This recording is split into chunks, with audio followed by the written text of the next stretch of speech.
I guess what I'm getting at is understanding that grace of God and feeling that what I have done and what I'm continuing to do is enough. And I fall short, dude. I do. I really do. And it hurts. It hurts. Even with this relationship. Like, truthfully, even with this relationship, has destroyed my self-esteem. I've really tiptoed today, purposefully, except for stuff that could be applicable to the audience. And this is applicable, but there's a lot of pain, bro. There's a lot of pain. There's a lot of pain. I'm just praying, I don't fight, I just pray. I only go the way of mistake. That's lovely, George. I love it. For a real gift to be around. Yeah, that was awesome. That's a very good question. I love you guys. You've given me something to think about. Over a lot of outlets. Hey guys, before we jump into today's episode, I just wanted to remind you we're going on tour. We have some special guests, comedy, and of course, a podcast deeper than the ones you guys watch because it's gonna be interactive. You guys are gonna be able to ask me questions and be a part of the show. If you guys are interested in this, make sure you go to thegeorgejankoshow.com and get your tickets before it's too late. We're a few months out, but the tickets are selling quick. I love you guys, and I'll see you guys in your city. I missed you, bro. I missed you too. Hey, what's up? What's going on, married couple? How's life? You haven't seen us since we've been married. Sent congratulations. Yeah, that's true. First time being back on the couch. Yeah, welcome back. Welcome Since back. then, I mean, the thing about it with you guys is like not much has changed. Yeah, you know? I mean, you guys were always married to me. Yeah, that's true. Aw. Look how Tommy missed you. Oh, I missed you so much. Can you lower my headphones? Yeah. Can I just get this out of the way right now? Yeah. Go shoot. I'm in the middle of a crash out. You know that. Okay, I feel like Fousey Tube, G7. I was advised by management, therapists, friends not to do any content right now. I canceled yesterday, but I'm doing it because it has always been part of my mantra in life to show the fuck up. No, don't clap for me because I want people watching to understand that. Like, somebody watching this is going through a divorce. Someone watching this just lost a parent. Somebody watching this, is learning how to do shared custody of children and has to show up and pour concrete in Boston in 32-degree weather. So the fact that some people have to do it makes me want to do it, if that makes sense. And I really fucking mean that, dude. That's the dog in you, bro. Yeah, no, there is a dog in me and on me. You know what I'm saying? Mike. No, don't do it. So what's been going on? Like, what's your mindset right now? Truthfully, and we'll keep this brief for the most part, and we'll just build off of it. I'm in a bit of a uncertain place in terms of the relationship that I've been in. I just did a full breakup podcast with the Stallone sisters. Oh, is that what the episode you were talking about? It was part of it. And obviously, how did you like that episode? it was good. I love those girls. No, They're very sweet. they're incredible. They're incredible. But they're super sharp. Their dad obviously trained them to be assassins, and they're great with media and everything. Incredible people. But one thing I've learned about life is that, especially, and this is kind of like what I want to talk about like the most today, if that's okay, is like, especially with people that are not the most stable. Things are not always super simple.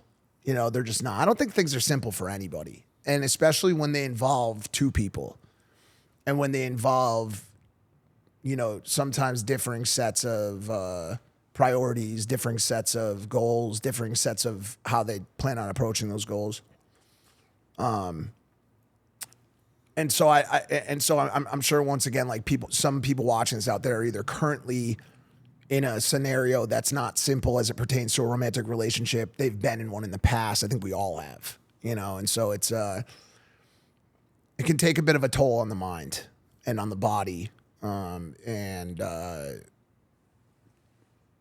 Especially as it pertains to long distance, especially as it pertains to public eye and all of those things. And so it's been an interesting month or so, as I try to navigate that, and as her and I try to navigate it together, not together.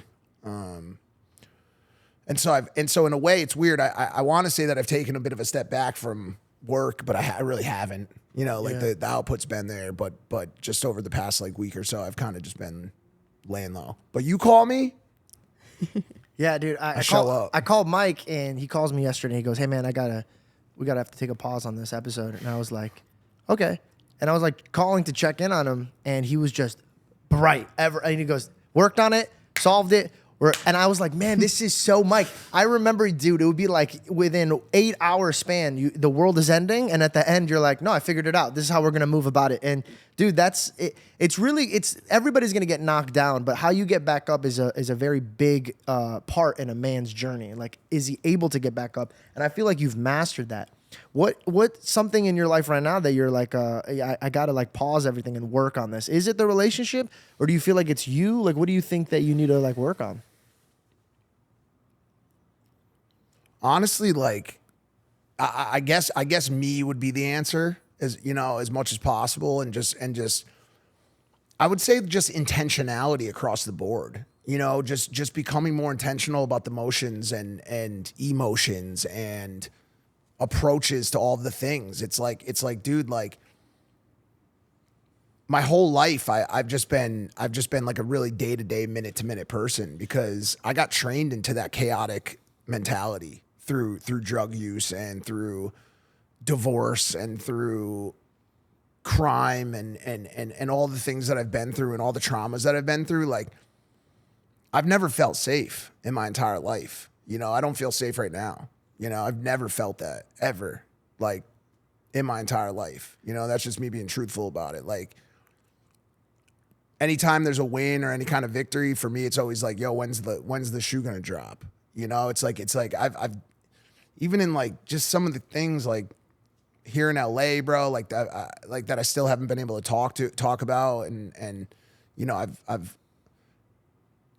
dealt with some like really violent shit out here. You know what I'm saying? Like, that you guys know about, that like I just can't open up about just yet. And there's a lot of layers that your mind is funneling, but unfortunately, it's like you have to turn on the charm in front of the camera, and that could be very soul crushing. And a lot of people can't really relate to this, but going to your job and like pretending to be happy, you're doing that for 8 hours. But when you're in a light where you have to be on camera, or you're doing it all the time, or you're at networking, or you're going clubbing, you have to put in your pocket your trauma or your problems. And I think slowly you start resenting the people and the circumstance that makes you have to do that.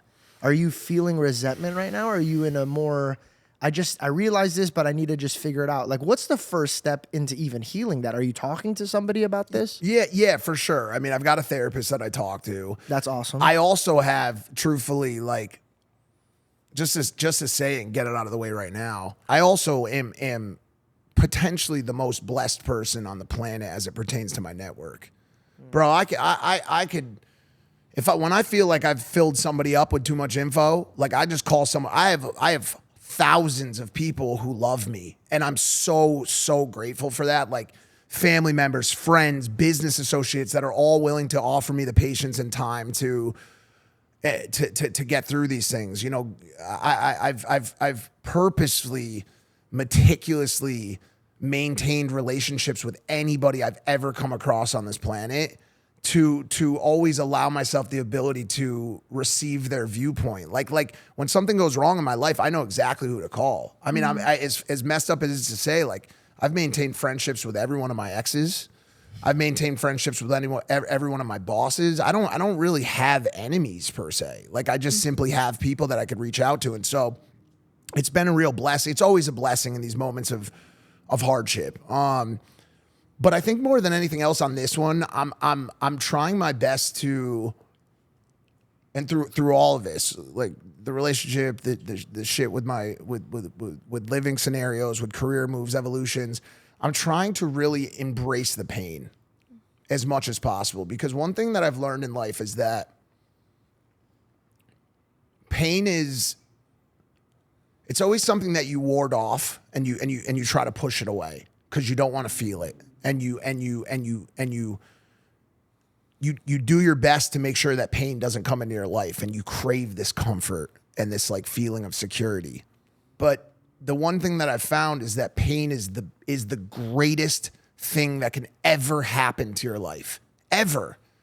There is no substitute for feeling the emotion of pain and hardship and struggle and sorrow and and all of those things, because they are the only things that will ever teach you anything on this planet. You could read all day. You can hear other people's lessons about their pain all day. But until you truly struggle through something, until you truly feel the pain and agony of losing something, or of doing something wrong, or of making a mistake, you'll never learn. You'll never learn, you'll never grow. There is no seed to growth like pain. There's 100%. just not. 100%. And so like a part of me is just like in a way, just kind of like waiting in it and just saying like, yo, what is this teaching me? What am I learning? And one of those big things right now is just grace. It's just grace for myself, patience with myself to understand this process. Yo, for the past year and a half, I've thought all of these things that are happening to me as I've mastered a lot of other things in life, but as I try my best to master the romantic side and the relationship side and how I build friendships and romance, I've thought the entire time, dude, there's something wrong with me. There's something deeply, deeply wrong with me. And it wasn't until I talked to so many people and really started to understand these are things that everyone goes through. These issues and these like inconsistencies of feelings and commitment, non-commitment, and feeling a certain way one minute and then potentially feeling a little bit different, you know, and all of these things are very common. They're very common things that you need to learn, feel the pain of, and then work through for the rest of your life, you know? And so I guess just allowing myself that grace and that time to really feel the things and understand them has been helpful. 1,000,000%. And can I just tell you, you know, I've since I've known you, I've always watched you do this to people. And just recently I was like watching your vlogs, and you still do this. You're always very mindful to fill everybody else up around you. And you're always trying to bring positivity to them and like strengthen their inner self. And I think that sometimes, you know, you don't get that back as much, because I think people like to make jokes with you, and you know what I mean? They treat you as if, yeah, you're the person who fills us up, so they don't feel like they have to fill you up. Mm-hmm. And I just want to remind you how beautiful it is that you do that. And I think like it's just in my heart to tell you that that's what's so beautiful about you finding strength with your relationship with God, because he will always be there to fill you up. And it's funny because this morning, and I think this is for you, later on, if you want to read Psalm 84. Okay. Because the thing that you said, that you feel like you don't belong, and you feel like, you know what I mean? Like you don't know where you are. You feel like you're always in fear, that you don't feel stable. Psalm 84 is for you, because God is always going to be with you, and it's not conditional. You know what I'm saying? Like once he's with you, he's always with you. And I think that sometimes we feel like I have to work for it, and I have to keep working for it, or I have this relationship and it's good, he's giving me blessings, but it's temporary and it's going to leave me soon. And the second that I start being bad, it's going to leave me, and I'm not going to have that anymore. And so this goodness is only temporary, but it isn't. And I think that's what's so beautiful about a relationship with God. And Psalm 84 is for you. I'm really happy you said that too. And it's been another thing that I've like been trying to really embody right now, and I know this is the right show to talk about it. And like I think a lot of Christians really struggle with the difference between the grace of God and this feeling of letting God down, mm-hmm. and the idea that God will want to take retribution on you for your actions. And it's a real interesting dichotomy between the two, and trying to understand, you know, just the hardships of being a human and being a sinner, you know, and being imperfect. And, you know, that's something I've struggled with a lot. I've made miraculous changes in my life. Miraculous. Like it's another thing that I think about sometimes, is just like the inability for me to really relate to other people because of how much my life has, the scope of my life has just been so mammoth. Like from what I've seen of the utter desperation and despair of this world to where I am now, and everything in between. And it's sometimes hard for me to find people that can relate to that. But I guess what I'm getting at is understanding that grace of God, is really truly understanding it and feeling that what I have done and what I'm continuing to do is enough. And I fall short, dude. I do. I really do. and it hurts. It hurts, you know. And I think anytime I do that, I feel like I'm less than.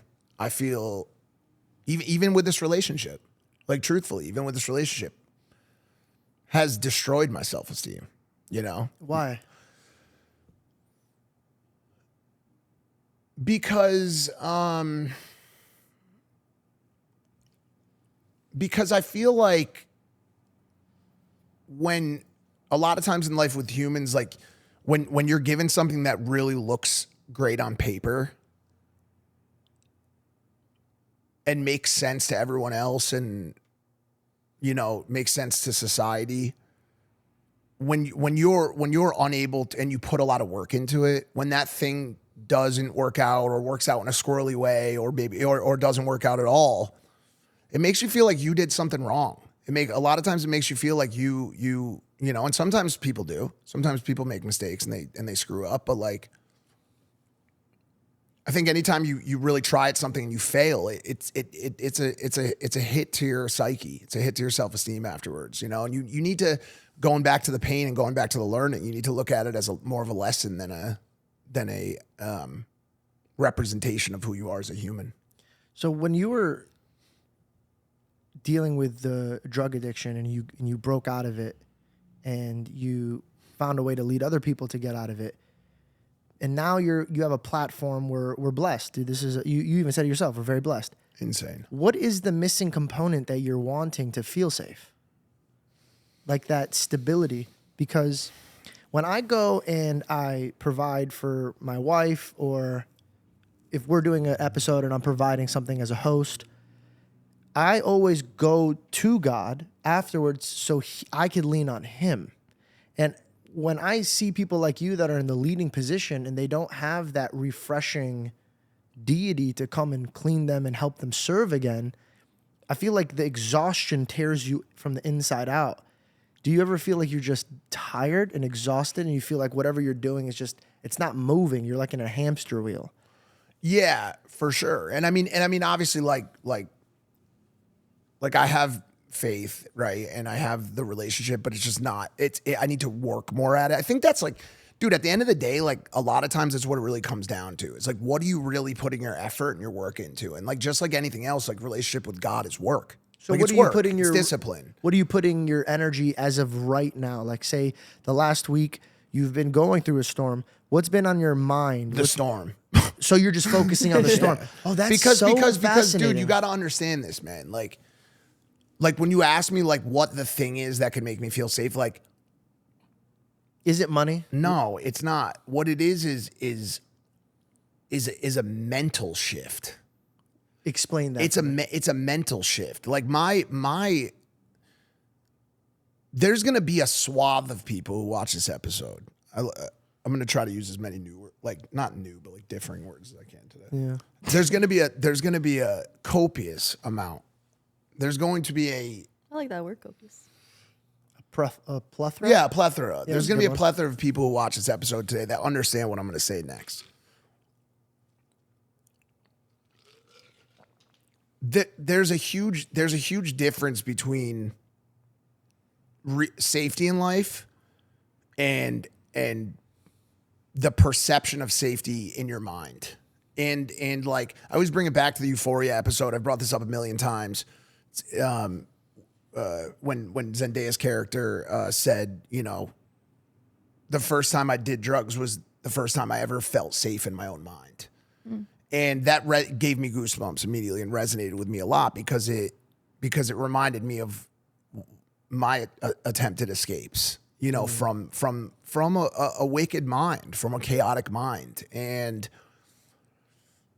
I know that there are ways out of it.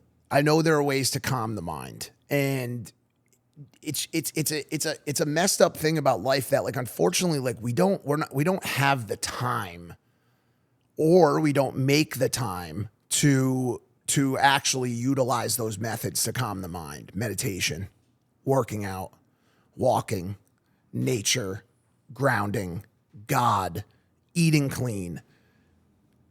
Fixing the way that you talk to yourself in your mind, positive mindset, positive manifestation.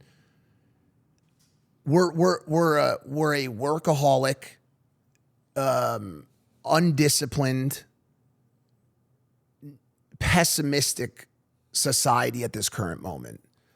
I don't want to put those energies out there, but it takes one look around to understand where we are right now as a society.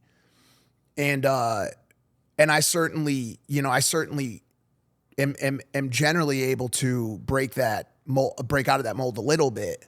But like I said, you just got me on a week that we're going to have them. You're very good at getting what your mind wants. Like, dude, we don't have to even go through what you've gotten accomplished. From podcasting to burgers to books to like all the traveling, the work. You're able to, if your mind needs to do it, it'll do it. Why is it that you are restraining yourself from putting yourself first when it comes to your mindset and that, like eating clean and doing the meditation? Because we could just get up and do it. What's stopping Probably you? just lack of discipline. Yeah. I've just never been a really disciplined person. Yeah. I've often just let life come to me. You flow. Yeah. And truthfully, people that flow when paired with people who have goals creates resentment. It will lead to resentment because of the lack of compatibility and lack of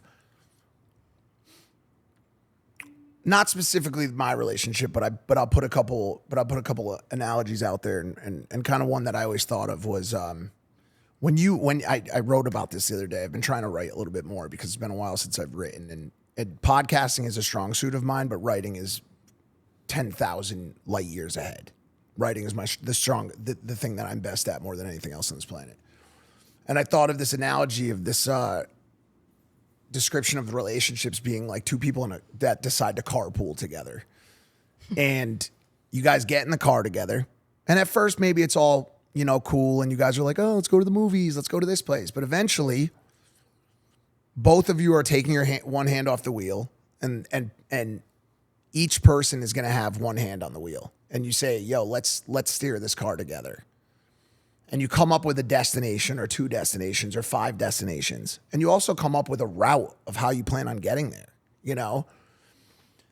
And unless those destinations are aligned, unless you both want to go to the same place in life and follow a path to getting there, you're going to end up with 2 people that are steering the car in different directions.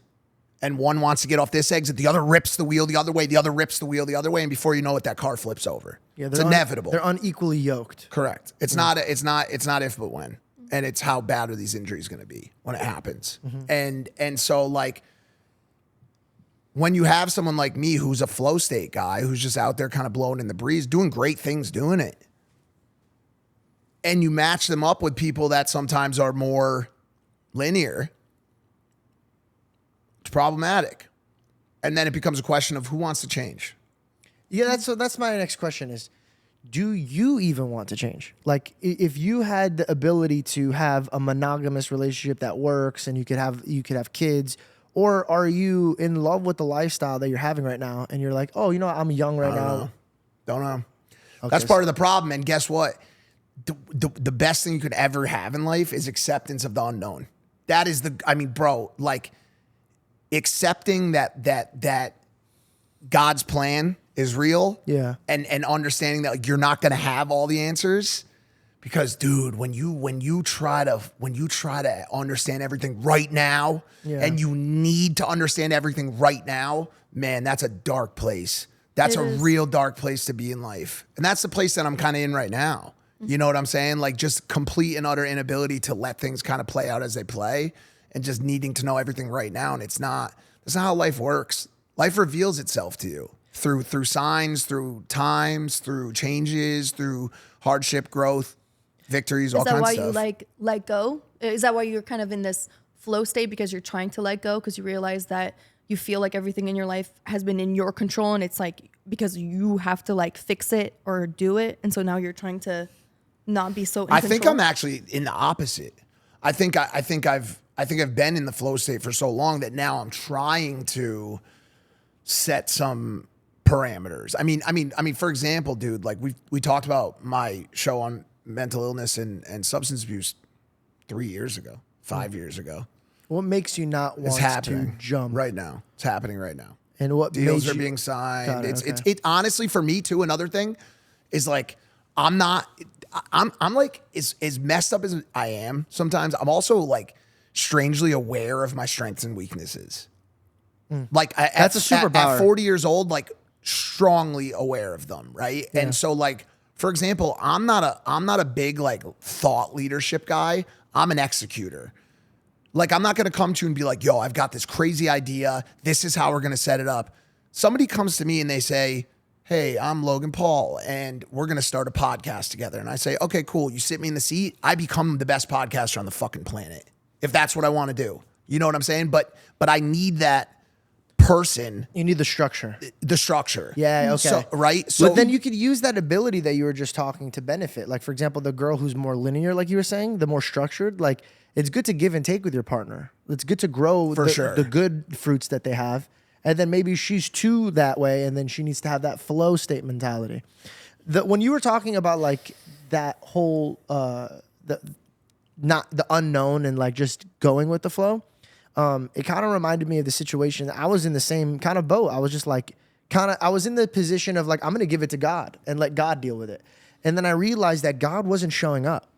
And I was like, God, you take it. And he wasn't showing up. I was like, God, I don't know if you've heard my prayers, but I've been telling you to take it.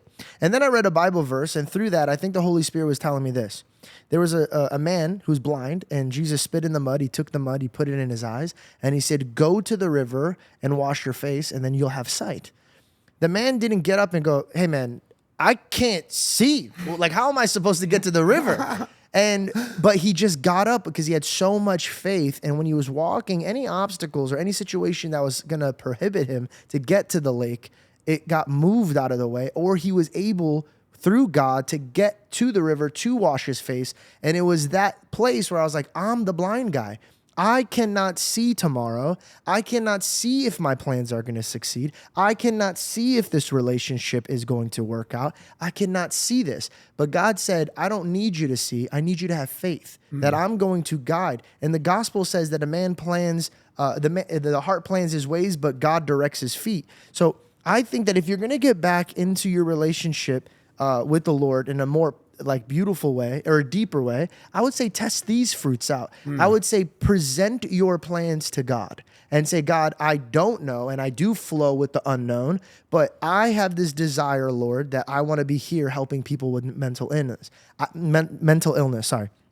I don't know how I'm going to get there, but I trust that this is in your will. You've made me a man who could help people. So I'm going to get up and move like that blind man, not knowing the future, resting assured in faith in him. And I think that's what refreshes me, because out of the blue things will happen or circumstances will arise. And my mom used to tell me, if you give it to God in a circumstance like that, he delights in this because he could reveal himself to you. There's these times in our life, dude, I don't have to even explain it to you. You know above and beyond that. God shows up in moments that we can't do it, and we watch him do the Lazarus effect where he moves the boulder and brings the dead guy back out from alive. So to me, it's like you have all of these elements, and like you said, when you're in the storm, you kind of like stare at the storm, but be like Peter, be in the storm, but instead of having your eyes on the problem, have your eyes on God and say, you know what? I'm not going to tell God how big my problems are. I'm going to tell my problems how big my God is.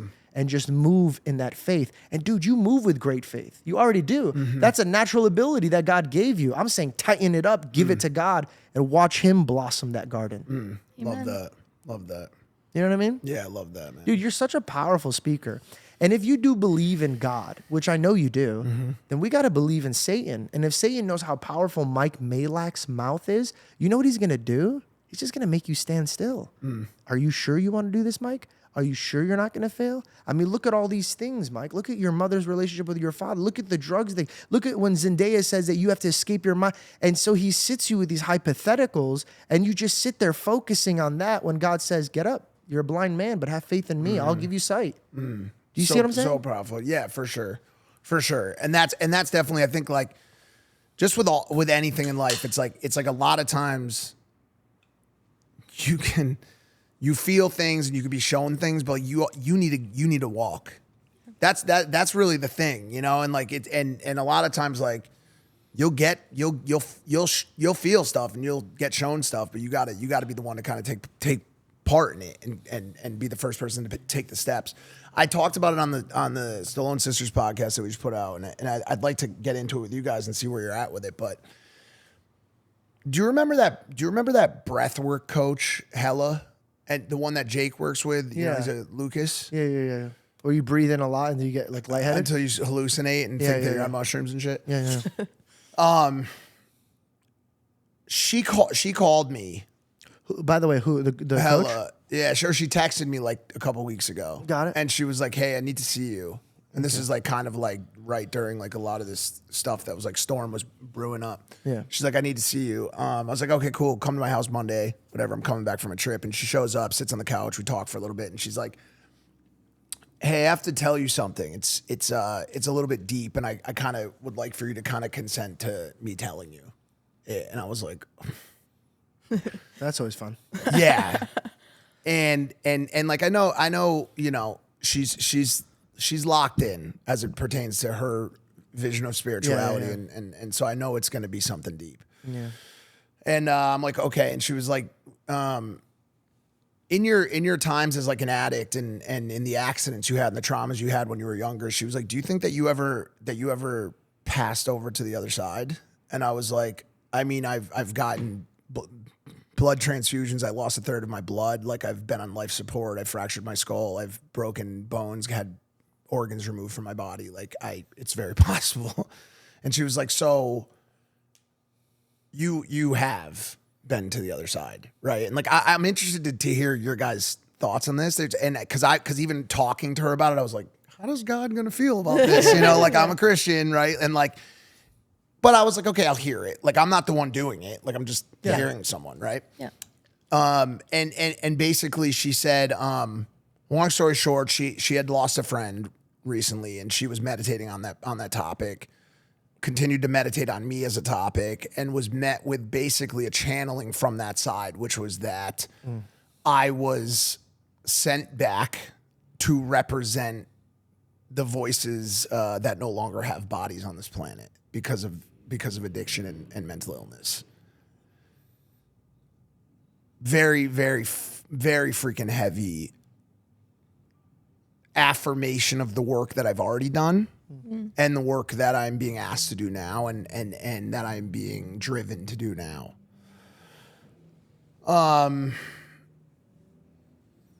It's interesting to talk about it in this vein because it's like, what does Christianity feel about those discussions? Yeah. But it was interesting and it certainly put a little bit of pep in my step that's the thing. Like you look at like those conversations, you look at like the idea of like discussions with the dead and medium or whatever you want to talk about in those meditations. Yeah. And then I guess you have to ask like, what's the output from it? If the output is like me pushing myself towards a further goal of impact and helping, then I would assume that it was a positive conversation, correct? Yeah. My thoughts on this is this. I disagree, but in a respectful way.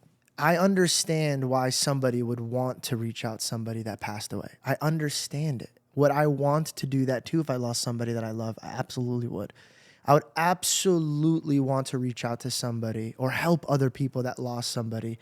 And I think that in this person's heart, they truly are not doing this in an evil way or disrespectful way. They find a means to their talents and they want to go and serve people. Unfortunately, in this world that we're in, there's a spiritual warfare. And although she might not believe she's doing harm, I trust in the word of God when he says, be careful in this type of life. Well, yeah, we spoke about that. Yeah. We spoke about that. So I do what my God says to do.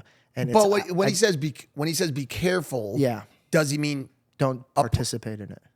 I'll tell you why, Mike. And again, I know there's a lot of people that might disagree with me, but the truth is this is war. If I was a demon, I would pretend to be the person that you want me to be. And then I would get you to submit to my will, thinking that God forbid it was my mother who passed away. But what about circumstances where the output is overtly advantageous to society and beneficial to society. Does that make sense? Yes. So here's what it seems like you're saying. In this circumstance where the outcome is an extremely positive output, great, but that might not always be the case. I'm saying that there's always a counterfeit to the true peace that God wants to give you. And we're always looking in a way to kind of get away from God. Like, for example, hey, instead of going to God and meditating, taking the long way, which usually is the most beneficial way, we want to take the shortcut where we're like, hey, I'm just going to go talk to my aunt through this person because God's not helping me. He took my aunt away from me. And so we start trying to play God instead of play with God. And so the reason why God says doesn't do this is because he's not trying to be a ruthless king where he's like, no, you could only come to me. He loves you. This pastor told me this, and I thought this is beautiful. When God comes down, a lot of people think that God is this mean dad. But the dad that we have in heaven is like, he'll come down to us, man. He came down through human form. Like how when a father goes to a baby, he gets down to his level and he goes, hi, buddy. And he starts taking care of this baby. Like I do with Tommy. Yeah, hi, buddy. Like, he starts speaking like him and trying to function in a way where this person could understand. Now, do I understand why my God says do not go and speak to the dead or do this medium stuff? I don't know. But the same way when I was 10 years old and my dad said, hey, don't go play in traffic, I didn't sit there and try to negotiate with him because my Father in heaven knows so much greater than I. So yes, in this time and period, is it going to hurt me way more not to go to this medium, not to try to take this shortcut? Yes, but my faith is in God and not in myself. I mean, let me be clear once again. I wasn't doing that. I was just being delivered a message, which was, trust me. And by the way, trust me. I'm not judging this person. I understand their heart. Completely. They're not doing it in a way where they're trying to be evil. And also, they might sit down with me like, no, I disagree with you. I could truly We should do it. that. Hell, if you're watching this or Lucas, that would be interesting if we could maybe make that connection happen. Yeah, absolutely. I'm down to have a conversation with anybody. Because she's also, I think she's also like spiritual in like a God functionality. I don't think she aligns with Christianity, which would probably explain a lot of people that dabble in this type of mindset and form of living. They do believe in God. I mean, they have to because they're dealing with spirits. Well, I also want to be cautious as to how I present this as well because she's a breathwork coach. I think. But she channels like I don't know that she does. I don't know exactly how she came to this this finality. Like whether it was meditation. Be like a mixture from yoga. Yeah, and things like that. yeah, exactly. And what like if just being in a meditative state gave that to her, I should have presented that in a better way. But you guys can have that conversation. And by the way, I'm not telling her that she's not getting results. I do believe that she could channel things and get results out of it. It's just kind of like if it's a line of work that is forbidden. I'm not saying it's not true. And I'm not saying she's not even doing good things, but I'm saying the seeds that she's planting are not the seeds that God wants. If God wanted you to speak to somebody who's dead, he would bring them back to life. Well, I just want to, all I'm doing with this one is operating out of the assumption that it's such a society positive affirmation would be the same one that God would give me or something similar at least. What do you mean by that? Just like go help people. Yeah. Do you know what I'm saying? Like use your gifts that you were given to go help people. Yeah, and but further we your got to work. be careful because remember, like we think it's good. Like for example, Robin Hood, he was still robbing people for the benefit of other people. I cannot imagine there's any world where me assisting addicts and those mentally suffering would be a bad thing. It doesn't. But okay, so let me give an example. But what happens if? I guess my question is what is it that she's bringing to the table? Like if you're helping somebody get off of drugs, beautiful. Are you helping them get out of drugs by channeling somebody who's dead? No. No, I think she was just bringing him up. Yeah, she had a vision about him, and she said, hey, I see this for you. You should go and use your talents to help people. Which I already was doing. Oh, that's all she did? Yeah. Oh, yeah, sorry. Yeah, that's Wait a it. second. I'm so sorry. Where did the whole speaking to the dead thing come from then? No, she meditated on it. And I don't know where the message itself arose from, but she just simply brought me the message and said, go do good work. It has not, I don't So have. she never brought up dead people or anything? No, yes, she did, but it doesn't involve okay. Imagine like, I don't know how to say this. And then, okay, sorry. Imagine like there was like a zombie who was like a delivery. Sorry, I want to start having some fun today because it's been heavy. right, Imagine you're there was like a spinning me no, around, I'm not. No, I'm So not. I is she, swear is to she you. talking to a zombie? Imagine there was a zombie who was like a delivery man, right? And he brought you a letter. Yes. No, sorry. He gave someone else. He gave your friend a letter, and your Yes. friend brought the letter to you. Yeah. And you read it, and you were like, "Oh, dude, this is exactly what I was thinking, anyways." Yeah. And then you were just like, "Shit, like I'm supposed to go help." The zombie said I was supposed to go help people. Like that's basically what happened. Does that make sense? Yeah. So not really. I don't understand what you're saying. So did she channel somebody dead, and that dead person Dude, I was don't like, know, dude. Listen, I What was this dead person like? Hey, by the way, you should call Mike Majlak. This guy's really good. He should be. yeah. Okay, then can I ask you something? Yes, sir. This is so funny. So, not just your mom, not just your friends, not just people like me that was your friend, and even when we were not friends, still thought you were supposed to do this line of work. You have everyone and your mother tell you that's No, a but lot. that's No, not- shut up. That they're alive and breathing, or like, Mike, these are talents that you should use. And then some girls like, hey, I talked to this dead No, but it dude, didn't change and, anything. or a zombie, and they were like, brains. Speaking of brains, Mike's good with his brains. Talking to Mike. Shut up. That's you know not you what I look was- like? You look like somebody that just really, really needs somebody to push them in that direction. Go do it. God already gave you that, dead or alive. No, I Mike. know If anybody that. gave you that talent, it's from God, and He wanted to give you that message. Apparently, He had to just give it to you in a zombie mode for you to be like, wow, this is actually something that I should do. No, but what I'm saying is I already was doing it, but it was just like an interesting another layer of affirmation. That's it. That's all I'm saying. That was a long walk in the park for a drink of water. You brought zombies into the equation. You brought dead people. This poor woman that's probably just does breath work. She 100% only does breath. She 100% only witch does in my breath work. mind. No, she's not. She's poor not. But you girl. know what though? Can I tell you something? Yeah. I think this just shows like the difference between sometimes we're not ready to hear a message, right?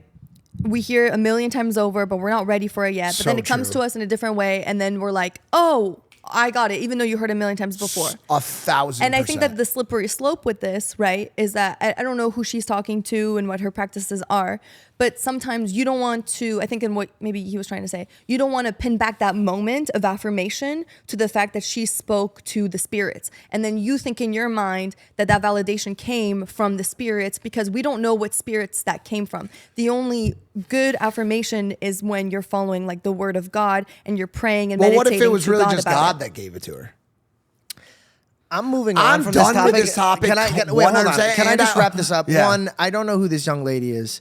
And I pray to God that she, like, whatever her relationship with God is, I pray that He uses her for His will. And I that- think he is. and I that- think he no, is. I don't know. I have to look into her work. You threw me for a spin on this. I pray for her. Let's put this woman that I do not know. Let's put her over here for now. Mike, can I say something that's a little brutal, but it's true, and I think that you need to hear it. No. Okay. Yes, of But what if a course. zombie told me to tell No, you? no. Good. The truth is this, bro. Like, I could be wrong. You could fight me back on this, but I think that you're so talented, bro, and you have so much potential. But the Mike Majlak that I know, he does live in a world where he's waiting for the worst case scenario to happen. And I think that everybody built you up to be this amazing hero that everybody's going to stand on for their break of freedom through a drug addiction. And I think subconsciously you're not moving because you're scared that if that fails, that you not only let yourself down, you let those kids down and the people that believed in you. That was a. If you had said that to me the last time we did the show, you would have been right. You would. You don't think that that's still something? Honestly, I think it's funny because I got to a point where I really don't care anymore. I I don't. Nah, you're no, I'm lying. telling you. You I'm care. dead serious. You care a lot. No, I bro. care. I care about success. I'm not No, saying not that. success. I say you care about them. And I think Oh, about the that's people. Oh my God, I think of that's course. why you're freezing. No. Do you want to know what I've realized? Talk to me. Those people are with me. Everybody else left already. A lot of people already left. Dude, the last video I put out did fantastic. 600,000. Shit's great. Yeah, like I he still has get a great ton. views, yeah. But the people that have read my book and the people that listen to this type of content, they're with me. They're locked the fuck in, dude. And it took me a second to really realize that and like meet them in person and understand like even to begin to understand on the business side that the value of 100,000 of those people is more than 2 million of the people who want to watch me fuck around with girls and do all that stuff. Like these people are when someone, what do they say?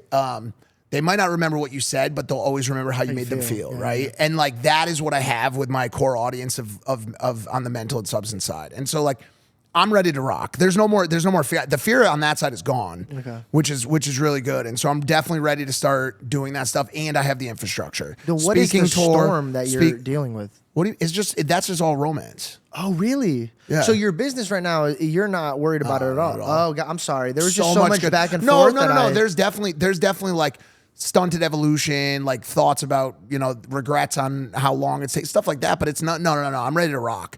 Infrastructure's in place. People are in place. The money's in place. Like a lot of the other stuff that used to be like super time consuming is now kind of in overdrive. Yeah. Impaulsive's in has so much infrastructure now that it's really just show up, do a good show and walk away. Yeah. There's not really much beyond that. How's your relationship with Logan? Good. Okay. Good. I talked to him. He's I mean, dude, truthfully, it's like kind of like night and day with him as it pertains to his ability to be a friend, to be, he's a great father. He's a great husband, fiance, whatever you want to call that thing that happens before you get. He's great. He's made a lot of strides. Got a lot of strides to go, just like everybody else, right? But in terms of his growth as a person, it's been palpable and visible. He texts me every day, says, yo, I know, he knows I'm going through shit. He says, how are you? Checks in on me. Bro, it's a very different Logan than the one we used to know. He's made, some real strides as a human. So that's definitely made our relationship tighter.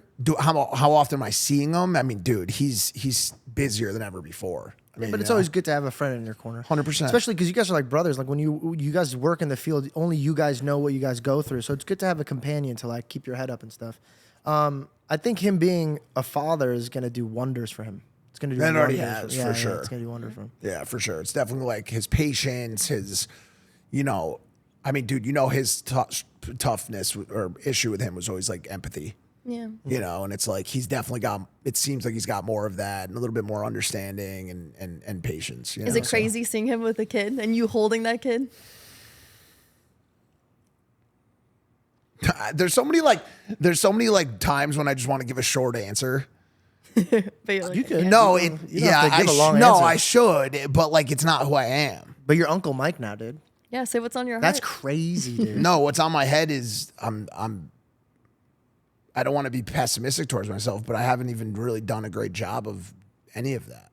Being Uncle Mike? Yeah, like I mean, although I will say I sent Nina and Esme flowers last week just because I thought that was a nice thing to do. Aww, so that was good. But I just I don't know. My sister today told me that I wasn't the best brother, and just Wait, it was like recently or just forever? I don't know. Where did that? How did that drop into your lap? At what point were you guys arguing? Or she just randomly texted you? She's pregnant. Oh, so she's emotional. Pregnant and with the flu right now. So I'll give her a pass on it. But it wasn't the best thing to hear today just because. That you heard that today? Yeah. My God. I know it's been a rough day. It's been just a rough little patch, and I like I said, I came to do the show because I want to show up, and I wanted you to have your show, and I didn't want to. And by the way, I hope just as a quick mid-show check-in, I hope this show has offered something to people. You know what I'm saying? Episodes like this are the best, bro. We're just hanging out as boys and just talking. By the way, I actually do owe you an apology. I know, I've talked to you and Logan off camera, and thank God we're all good. But the way I treated you on the last episode you were on, it was like me puffing up my chest. It was, I think so highly of you and Logan that I wanted to kind of show you guys where I'm at, and that came off so prideful and arrogant.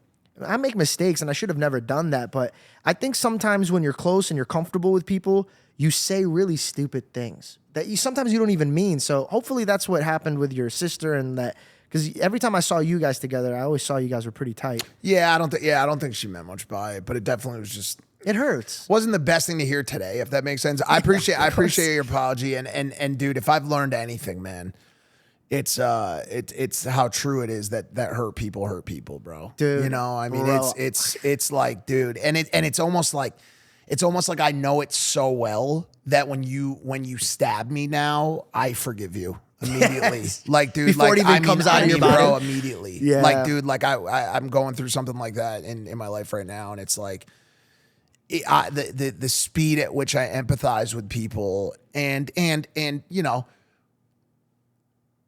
truly, empathize, and truly forgive. Not even forgive, but don't forget. Like truly forgive, and sometimes even forget. Like be like, dude, this is not a representation of this person. And I don't advise this on anyone in their 20s or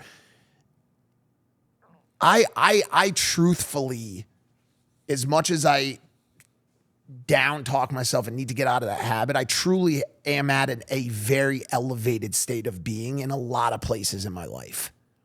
And I'm in a premature ejaculate. I'm in a premature place in many other places in my life. But dude, there are certain areas of my life where I am fucking elevated, like to a wild degree. Self-awareness, strengths and weaknesses on myself. Like, dude, I can sit here and tell you the things that I'm better at than anyone else on the planet. And I can tell you the things that I'm worse at than most. Yeah, you're very good at reflecting. Because I spend all day here. This is where I live. Y'all live here. You know what I'm saying? And I'm not saying that this isn't a brag.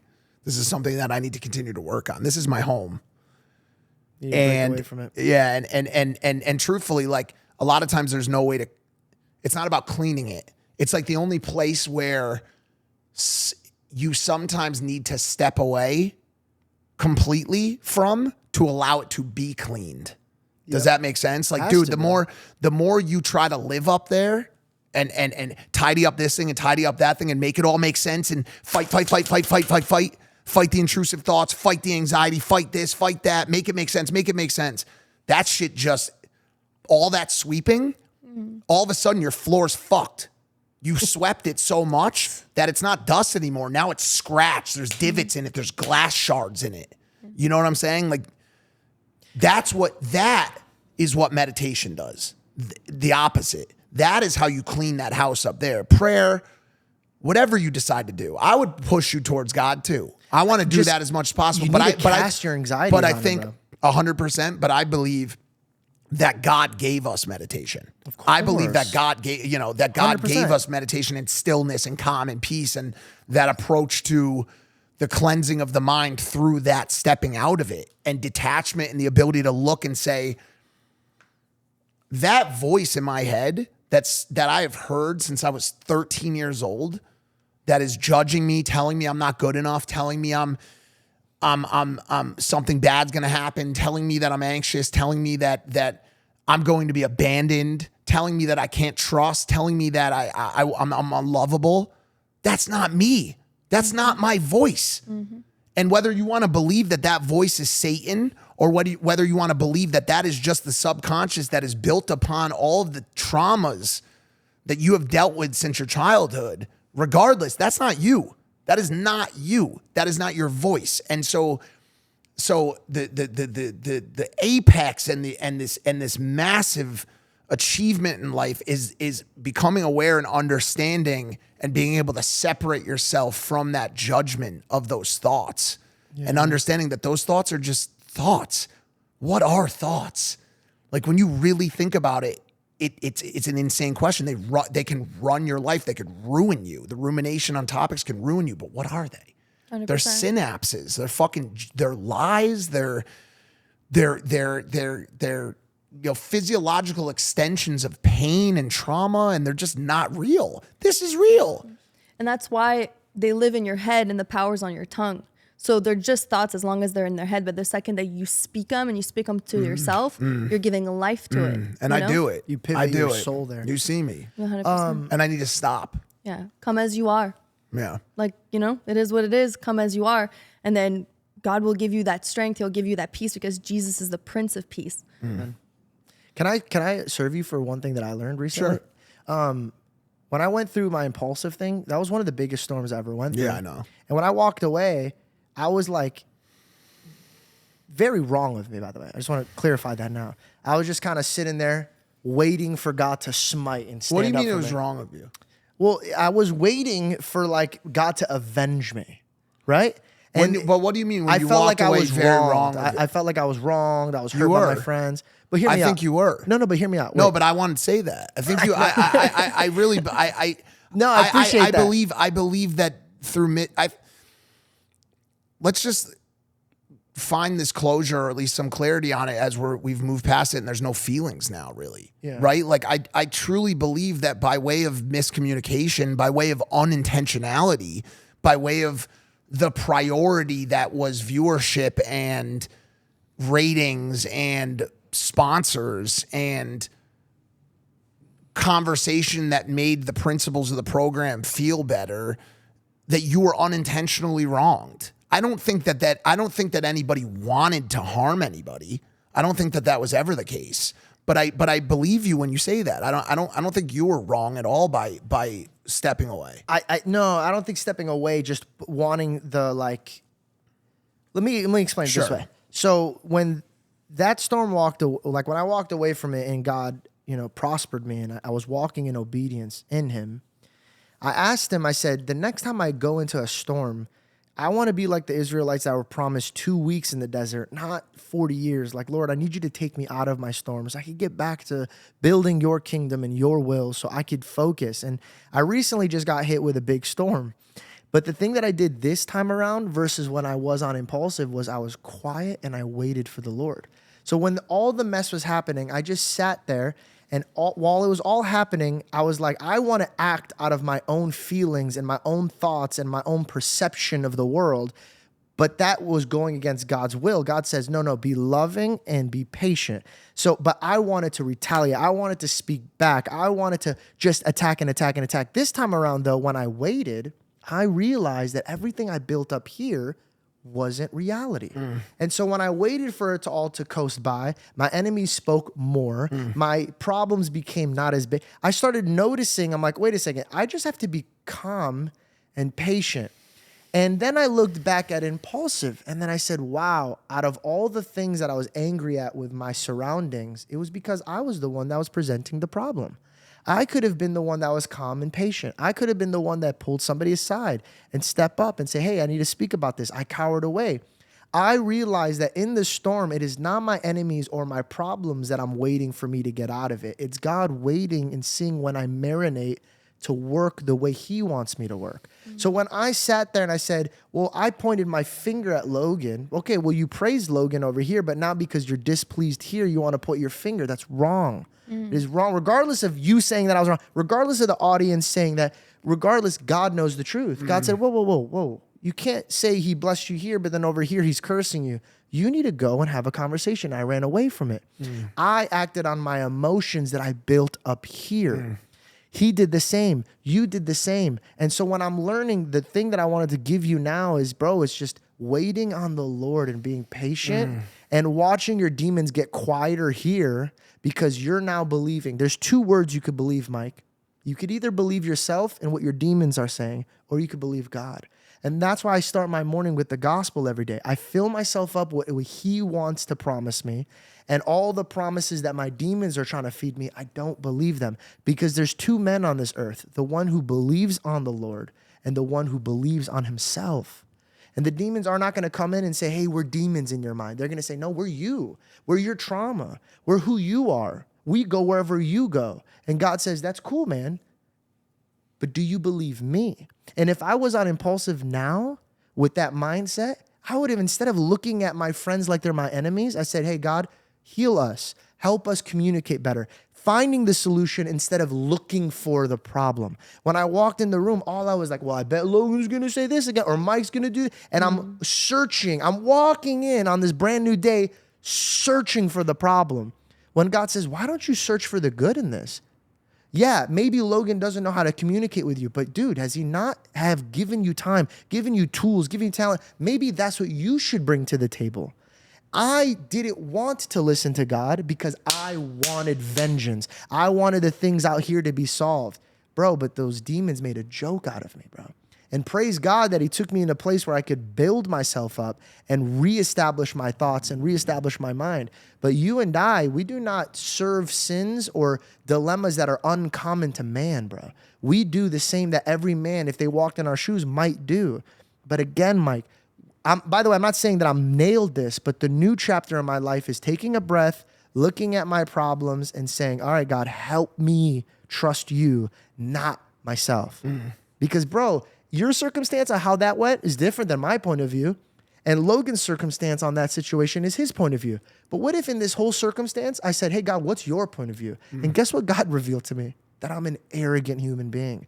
And I was demanding things to be done in my way when my way wasn't even right. A year later, I was like, oh, man. 2 years later, I was like, oh, man. And then now we're 4 years out, and I'm sitting on a podcast apologizing to you for my behavior. That would have came like this if I didn't listen to myself and I listened on God. Do you see what I'm saying here, bro? 100%. 100%. I hope that wasn't a long No, it spiel, wasn't. but- No, I think it was good. I think it was fantastic, George. I do. And I also think it's applicable to people within Christianity and also within your day-to-day life because man, one of the hardest things that you have to learn and truest things that you have to learn on this planet is the ability to be slow to anger, bro. And even more like just to be slow to react in general. Huge. Like, dude, no one. I gotta take a second here and really shout out Manager Jeff. He dude, like, regardless of your guys' disagreements, and maybe by the way, maybe those are even solved now. I don't know. Oh, I didn't have any problems with Jeff. Sure, fine. Jeff was just with Logan, so Yeah. I just attached them together. Got it. By the way, I saw Jeff out in public once, and I wanted to go say hi to him. I looked down, I looked back up, he was gone. Oh, he did I was just vanish. like, yo, where'd you go? I was going to say hi to you, but I think that he thought I was going to start some problems, but He just vanished. yeah, he's Manager Jeff, I just want to let you know, I have no hate. I or resentment. gotta tell you, dude, and like keep in mind, like as I said earlier, I don't know that there's anybody with a network the size of mine. It's what I do for a living. I mean, beyond anybody else, I just meet everyone. It's the strongest thing I have. Such a support network, business, content. You want to talk to somebody out, you talk to me and I'll get you in contact, right? Like that's just what I do. I work the rooms. Manager Jeff has helped me so immensely. It's like, honestly, like I have to just say right now that how thankful I am to have him as a friend, Yeah. to have him as a mentor, to have him as a manager. And he's taught me so much. He has taught me so much about business, about life. We come from a similar place. We're a similar age. The biggest thing he ever taught me, ever, and I mean, I can't even tell you how much I use this and how many times I've gone against it and how every time I went against it, it fucked me. Yeah. Screwed, beat me up. Sorry. Oh, fine. thanks for fixing your mouth. Sorry. How dare you? He would always tell me, I would send him, I would say, I'm about to text him this. Yeah. And you'd hear the movie sound effect, like oh my God. And he would go, don't do it. Wait. He would always say, wait. And I would say, no, I need to say something. Look what these people are saying online about me. Look what I'm making this video right now. And he would say, wait. And I would say, okay, well then what do I say? And he'd say, nothing. Yeah, and it hurts. And you're like, oh, no, I have to say something. No, you don't. Wait. And he would always give me the same analogy. He would say, this is a tennis match. I say this. I didn't believe. I didn't know who told me this. Jeff. It was Jeff. Or could have been me by way of Jeff. Yes. By the way, please pay attention to this. This is very. He taught me very, this. very He strong. taught me this. He said, this is a tennis match. Especially in our industry, but in life in general, it's a tennis match. Somebody's going to say something mean to you. They're going to hit the ball over the net. Then you're going to say, how the fuck am I going to retaliate? It's okay. Keep going. How am I going to retaliate? And you're going to smash the ball back over the net with your response. Mm-hmm. And that game's just going to go on until you let the ball go past you and you don't hit it back. And you take a second and you take in the situation and you wait and you see what they do. Or even better, you swap out the response and you find a way to approach it with now it's Huge. Like that's my thing. Huge. That's my thing. Like truthfully, like you want to own a troll online and make a conversation stop. I mean, the easiest way to do that is when they say you're fat or stupid or old or whatever, you say, hey, I love you. Love you. Can tell you're hurting. I love you. Just want you to know that. It's really hard for them to respond to that. Yeah, that's why God says give them your other cheek. 'Cause I mean, dude. it puts them in a position to respect you. I mean, dude. Also, like, not even just from a selfish point of view. Like, there was a situation I was dealing with. I'm not joking. Recently, where I was like, how could this guy be so evil? Like, I literally was, I could not understand. I've never dealt with anything like this. I was like, how could this guy be so evil? And I looked up at God. I go, God, you need to like heal me, because my heart is like thinking very evil things of what I want to do to this man. Like, he's getting me very angry.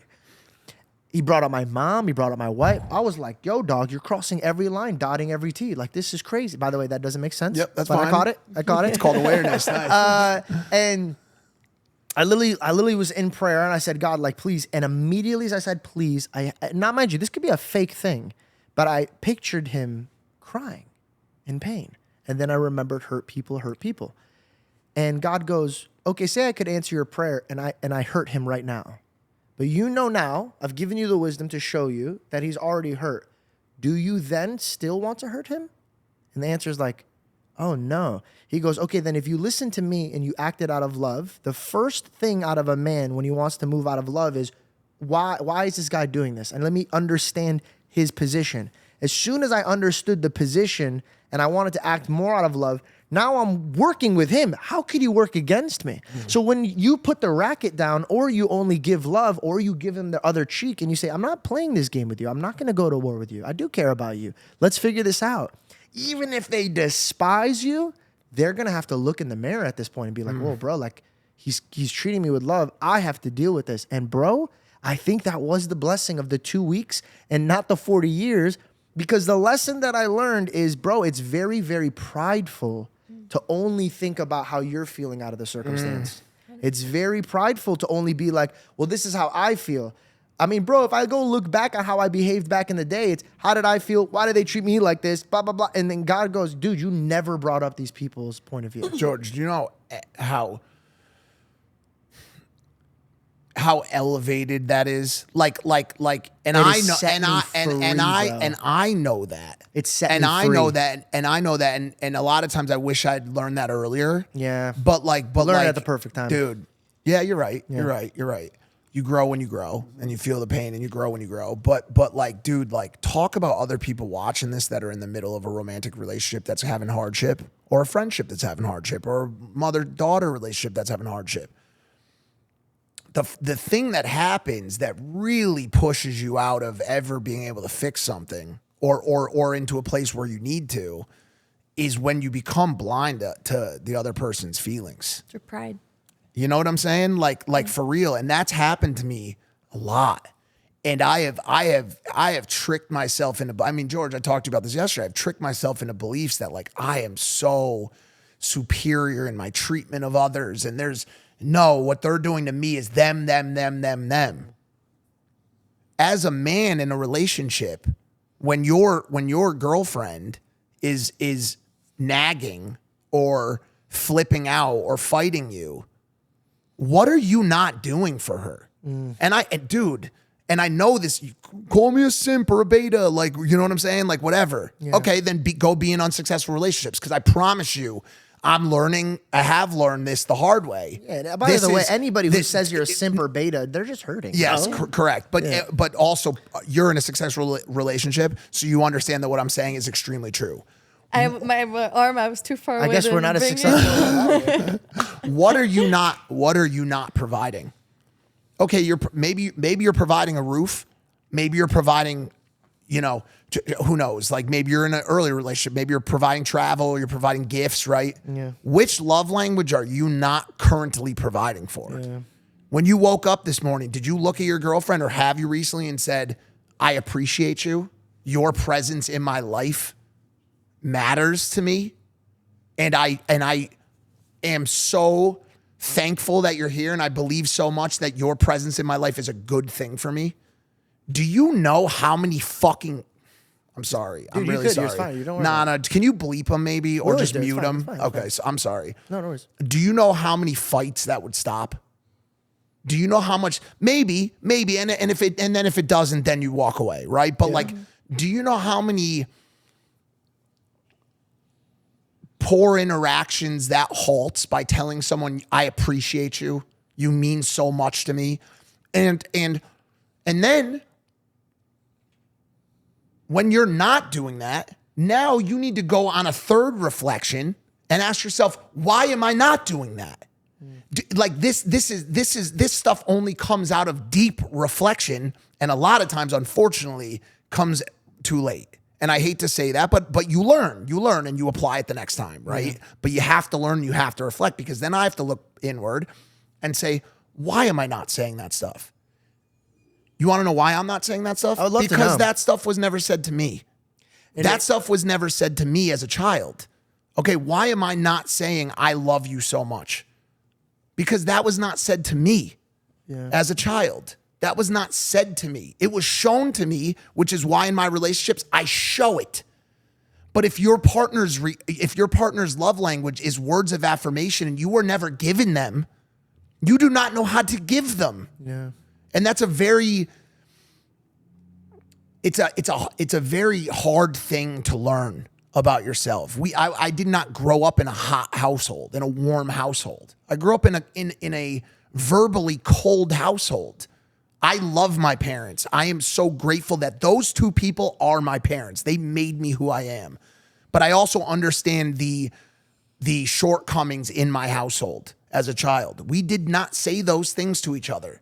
We did not embrace. We did not say, I love you when we left. We did not do that. We showed it. If I fell off my bike, my mom would be there crying, wrapping me up in her, you know what I'm saying? Taking care of me. If I had a headache, she would bring me stuff. But that was not a day-to-day thing. That was in times of pain and trauma that stuff would happen. Not when things were good, you know? And so it's something I've had to learn and had to wade into in this strange avoidant spectrum that I live on, where I have to now learn that I have to force myself, no matter how uncomfortable that makes me, to say, yo, I love you. And I appreciate your presence in my life. And I understand the good that you are trying to bring into my life, because I've never said that to anybody. Yeah. And because I've never heard that. How'd you find this out about yourself? Just through reading, through learning, and through seeing other people practice it. Through seeing other moms and kids say examples. You know what I'm saying? Like, dude, seeing parents tell their kids, like, I love you. Mm-hmm. Now, you want to know what's funny? Now, out of all of this realization, now my family's starting to say it. Amen. Right. Which is like so incredible to see. And we joke about it, but we're like, love you so much, you know, like, yeah. But we're doing it and we're putting it into practice. And so it's like, really right now, like, looking at your relationship for people watching this and like looking at the things you're blaming your spouse for or your lover for, reflect inward on potentially what you could be doing better to mitigate those things from happening. And I know that's such a hard thing to do. Everybody wants to blame. You just want to blame people. Yo, she just fights with me all the time. I've been saying this to people, like, about my current situation. Has she ever brought up to you these reviews that you're now understanding? Do you think we've talked about it, but there's just truthfully, like, I've really tiptoed today purposefully, except for stuff that could be applicable to the audience, and this is applicable, but there's a lot of pain, bro. There's a lot of pain. There's a lot of pain. No, but I'm talking about right like now. It's unfortunately, like, when it gets to that level of pain and resentment, it's sometimes you feel like too much hurt has been done that you don't know, like, you couldn't get by all the hurt that's been done, kind of thing. I think if you truly both believe that there's a way, Can I ask you a question? Yeah. And you just give me short answers, like yes, no. I want to clarify something. Has she hurt you? Yeah. Have you hurt her? Mm-hmm. Okay. Do you still want a relationship with God? Yes. Does God still want a relationship with you? Yes. If you had to be honest with yourself, have you treated God worse than how she's treated you?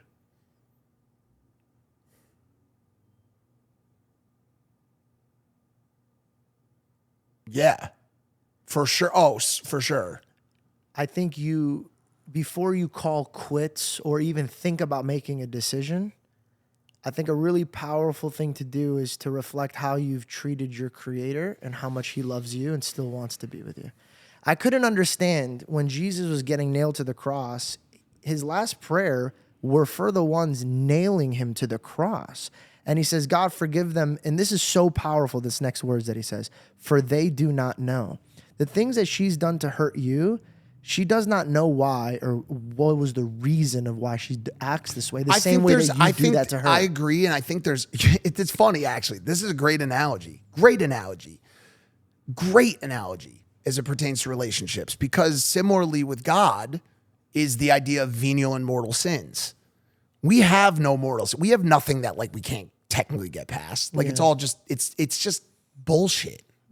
You know what I'm saying? But for some people watching this that have been cheated on, that have been lied to, that have been stolen from, that have been beaten by their spouses, don't work on that. There's no working on that. I think that I don't know, unless there is for you. I'm not going to tell people what to do, but like for us, certainly there's a roadmap, because we don't have any of that. We just got a bunch of just crap, you know, that has been irresponsible. Think of the worst case scenario. Think of the worst case. Say she cheats on you.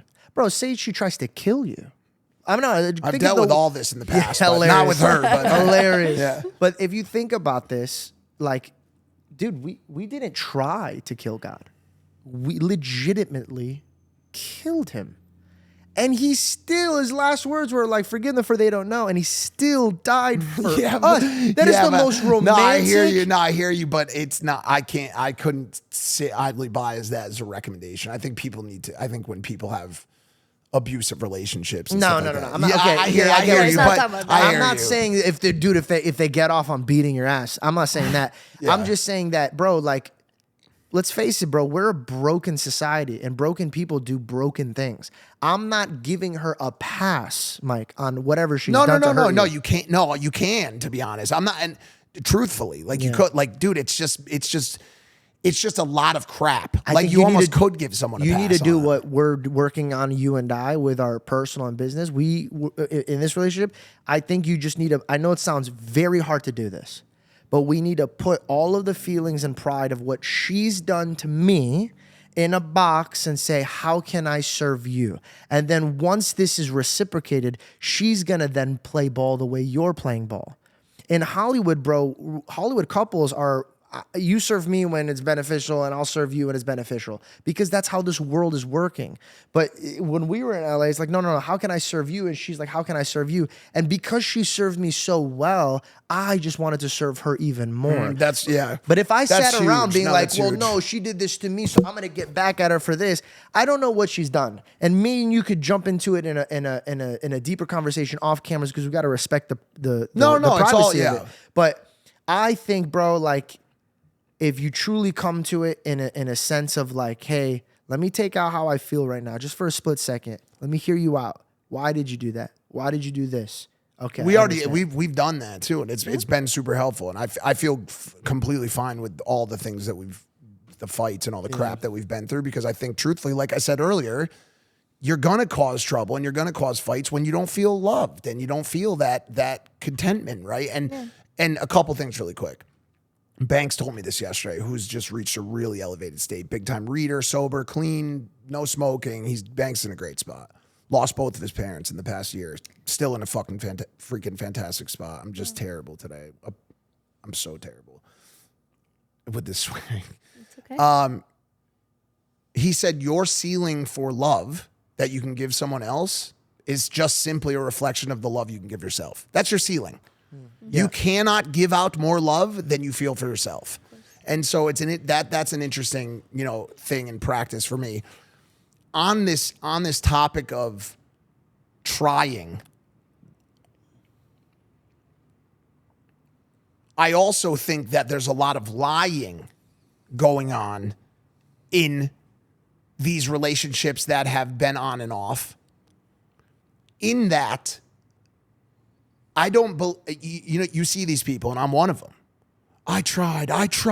Even when you yell at the person, I tried so hard for you, like at the movie scenes. I tried. It's raining. I tried.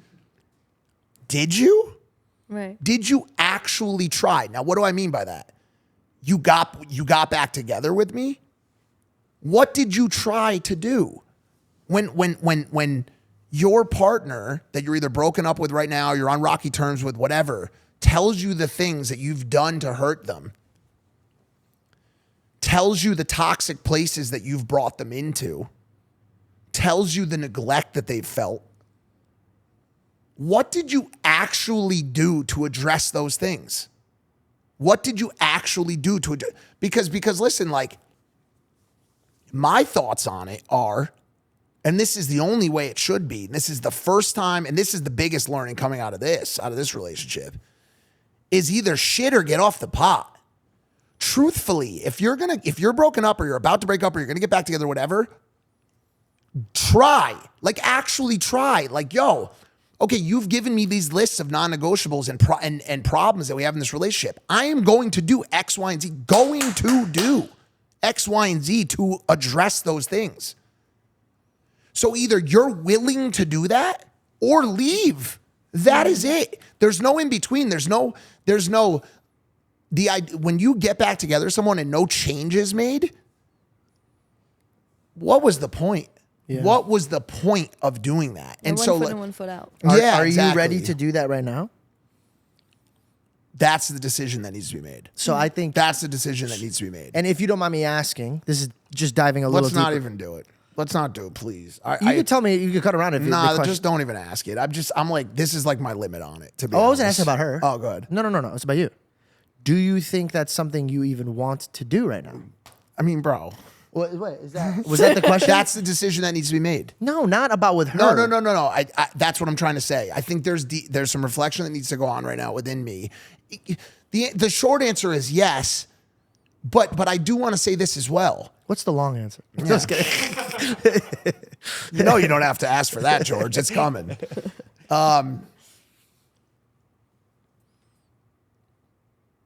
Life is there too, man. Life is there too, man. Like you've just given me a laundry list and I've given you a laundry list of things that need to change for this to work. Yeah. That change, that reflection, that all of those things require what more than anything else? Love. I'll tell you why. Because I changed because of my love for God. I changed with her because of my love for her. So the love is what like submits you for change. If the love is not there, regardless of how many times you've told somebody you love them, love isn't just you saying you love them. It is a sacrifice and killing the thing that is damaging the relationship. Yep, 100%. So do you love this person more than the love of not being with this person? Agreed. You're 100% right. That wasn't going to be what I was going to say. It was going to be time. Because truthfully, man, like,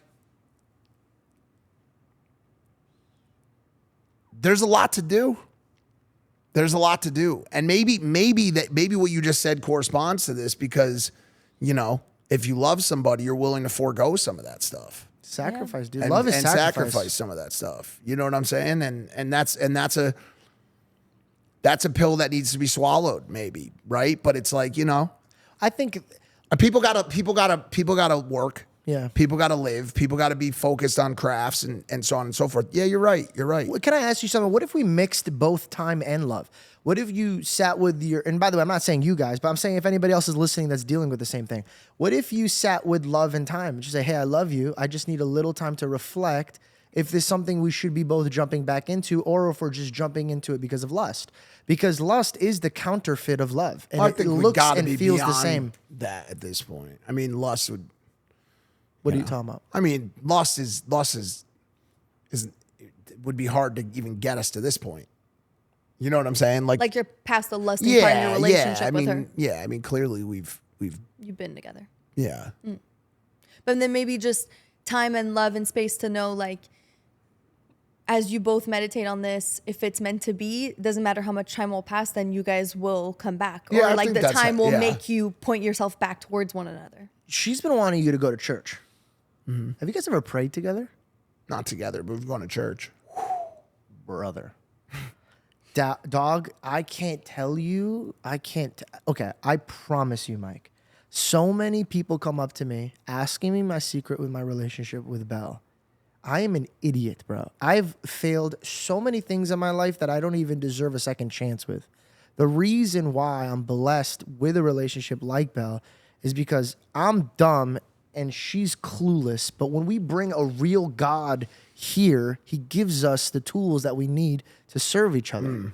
if you don't have that pillar, I truly don't think it's capable of serving that type of love. Like, it's so much of a reality check that I have to humble myself and correct. If I did not bring God involved, this relationship would be terrible, bro. And no disrespect to you. No, it's No true. disrespect to you. But our growth came from a father like checking in. You know what it is, bro? Have you ever hung out with somebody that acts a little different and then you catch them and you're like, yo, why you act like that, dog? That's uncomfortable. Yeah.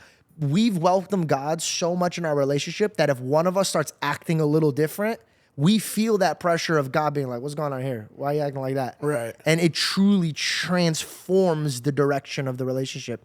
Bro, I honest to God, if you just go with her and just pray, one of you guys is gonna have a realization of what you guys need. I know it sounds like a spiritual voodoo, but I'm telling you, sometimes God puts you up against a Lazarus rock situation, a dead end, a place where you're like, this can't come back to life. This is dead. And then all of a sudden it comes back to life even more alive than it was before. And you're like, how did this happen? And the reason why God leaves these circumstances there to truly show himself in the relationship. Because it's like, this is not working because of me or her. We truly believe that it is God. And through that, he gets to work and we both visually see it happening. So if she's asking you to go to church, you believe in God, you've seen what God has done in your life miraculously. I'm like, brother, I'm not trying to be disrespectful, but you were a dead man in the streets walking. And now you're the guy telling other people how to get to freedom. You're the Moses of the drug addicts. Yeah. You're like, let my people go. That's what the zombies were saying That's too. what I'm saying. Let my people go. Yeah, you know what I'm saying? So I think that we could sit here back and forth on like how we could do this, how I could do that. I mean, bro, all of my realization of things with Impulsive or my relationship, it's me humbling myself in front of God. And if I never went up to God and said, God, I'm royally messing up this relationship. Please humble me, open up my eyes, tell me what I should be doing or how I should be acting. Sometimes it's not me, it's her. And then all of a sudden she'll come up to me and be like, hey, I need to work on things. Multiple times, this beautiful angel that, by the way, a lot of people are like, how did George get a girl You almost like killed Belle? her.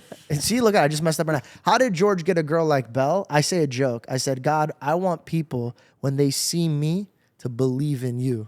And he gave me Belle. And they were like, there's got to be a God out here that's giving this guy some bonus points. And I say it as a joke, but the true thing is, like, there's times where she's so meek and calm. I'm a fireball. You've seen me when I'm angry, bro, right? There's times where she's just like, oh, I can't even deal with this guy. So she'll go into her prayer closet alone, doesn't tell me anything that's on her heart. She'll pray. She'll give all of her problems about me to God at his feet. And I'm driving. I'm at the gym. I'm watching something. But somehow, some way, God will whisper to my heart, hey, this is what you need to address. I'll come home. I'll go right to her and I say, babe, I've been thinking about this and I apologize. Countless times has she cried in front of me saying, this morning I brought this to the Lord. There's a real Facts. God, bro. There's a real God. And if you believe him, it's like kind of like believing in something that's beautiful but not using it. I believe I have a brand new car in my garage, but I'm not going to use it. That doesn't even make sense. How you show your faith and belief is actively activating that thing. I think that you guys are a beautiful couple. I think you guys both have your issues that you bring to the table, but I think you guys are both cool ass people. I think that you should, if you want to take your relationship to the next level, submit it to God, bro. And watch God work to the point where you guys even more believe in God and you guys have more of a loving relationship. I truly believe that is the step that you guys should take if you guys want to even try to make it happen again. Pray about it. Well said. I shall. Well said. And what a more beautiful way than to start it off by showing the example of doing it as a partnership. So praying together versus being separate. If you want to be together, then do it together. Also, God gave you her. And that beautiful woman that you laid eyes on, that you love, that you want to be a part of, she whispered to you, I want to go to church with you. Bro, you might be blocking the blessing that God's trying to bring forth to you because you're like, nah, I don't want to do that. When you should have submitted to your wife. Not your, but technically you are because you guys are sleeping together. I don't want to get into that, but yeah, but that to me, in my eyes, that's your wife, dude, and your wife is calling you to go drink from the fountain of faith, and I think you should go because God showed Himself before in your life, and now He's using this woman to show Himself more. Maybe I'll go just to go to church. I think you should go to church. Yeah, dude. Yeah, I mean, what's there? That's what I Imagine you go there, you meet somebody else. You're like, thanks, babe. Like, dude, you're the one. She's like, You never know. You know. Nah. But we'll see how it all pans out, dude. I mean, like I said, between God and grace and time, and that's, I guess that at the end of the day, like that's just like, maybe a way to kind of wrap this all up is like that's like the one thing that if you're watching this right now, and you're feeling that, oh man, that tight grip of anxiety and depression and stress, and so many people watching this are, man, and you're feeling that exhaustion and that just desperation in your life, that you're either gonna figure it out or you're gonna grow from it. Yeah. And either way is gonna be awesome for you. Amen. And like, you gotta know that. You gotta know that. And I learned that in line at the methadone clinic. I learned that in line, bleeding out on a hospital bed. I learned that watching my parents fight. I learned that, being put in handcuffs and feeling like there was nothing left. And it always working out. And it always teaching me, and it always working out. Every time, no matter how much I thought it was the end of the road and there was no way out, and burying a friend or, losing someone that I thought that I could never lose, and it working out. And the next time, me feeling that next version of myself, it being so strong and so resilient to hardship. And that's gotta be the thing that you keep as the light that leads you through the darkness, And that is God. That is God. That strength is God. Truthfully. Yeah. And so like, dude, for anybody watching this, once again, man, it's gonna work out. It's gonna work out. Yeah, Truly is, no matter how much you think it might not, it's going to. Before we jump into your burger, because I'm so excited to hear about this, because last time we met, don't roll your eyes. Crazy. I want to get into so much is happening. Before we get into that, I don't want to do this because it's so cheesy, but I do want to do this because I think it might help. I just want to do a quick prayer. Okay. Just a quick pray.